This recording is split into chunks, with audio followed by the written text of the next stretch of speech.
D'abord, on prend l'homme. On dit d'abord, qu'est-ce que l'homme? On dit c'est l'être qui est tout et rien. Il est tout parce qu'il a une parcelle de la puissance créatrice. Et il n'est rien parce qu'une fièvre l'empêche de fois de se lever. Alors donc, il est tout et rien. Et alors, on dit, quelle est la vie de l'homme?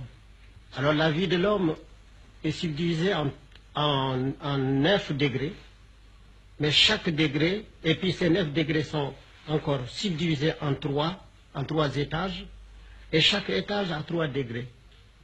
Et chaque degré correspond à 7 ans. Ainsi, de la naissance jusqu'à la 7e année, on est au premier degré du degré inférieur, c'est-à-dire l'enfant est à l'école de sa mère. Il n'obéit qu'à sa mère, il ne croit qu'à sa mère. Tout ce qu'on lui dit, il vient demander à sa mère, est-ce que papa m'a dit ça, est-ce que c'est vrai? Ou bien j'ai vu ça, est-ce que c'est vrai?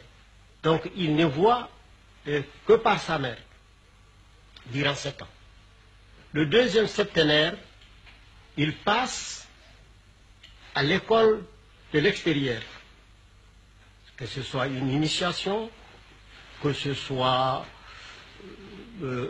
chez un maître ou ses camarades, c'est toujours l'école. Parce que pour nous, tout est école. Aller s'amuser, c'est aller à l'école.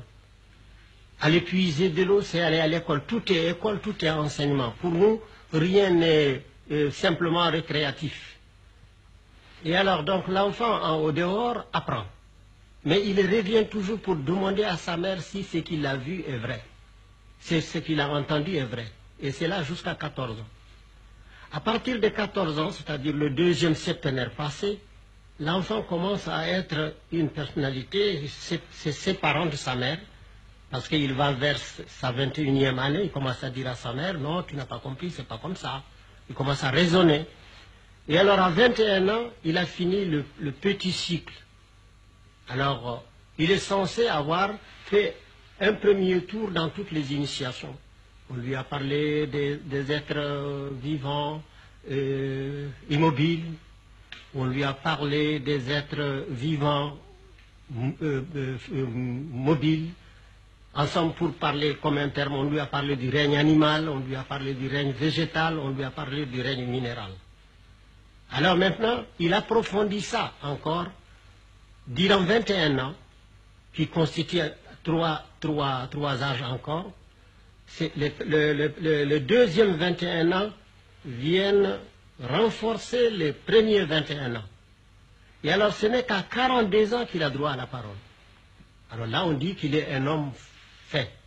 Et quand il commence à parler, on dit ah, il va entrer dans la classe des vieux. Alors on lui dit mais quel est ton âge? Si par exemple vous dites 35 ans, on dit attendez les 42 ans. Et maintenant lorsqu'il a atteint 42 ans, il a droit à la parole. C'est-à-dire il a encore 21 ans à enseigner obligatoirement. On doit exiger de lui, il faut qu'il rende.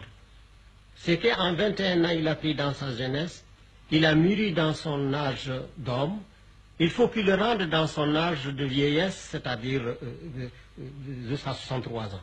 Alors à partir de 63 ans, c'est lequel on dit il est hors du parc. C'est comme une espèce de retraité.